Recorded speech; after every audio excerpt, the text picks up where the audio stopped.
చిత్తూరు జిల్లా పోలీస్ కార్యాలయంలో విప్లవ నాయకుడు అల్లూరి సీతారామరాజు 128వ జయంతిని పురస్కరించుకొని ఘనంగా నివాళులు అర్పించారు.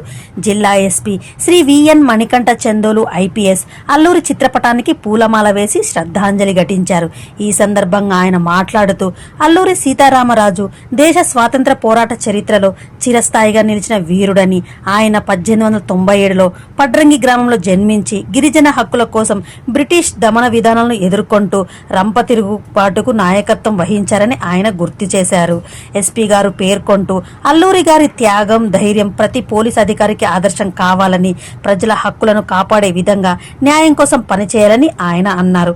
ఈ కార్యక్రమంలో అడిషనల్ ఎస్పీలు, డిఎస్పీలు, ఇతర పోలీస్ అధికారులు, సిబ్బంది పాల్గొన్నారు.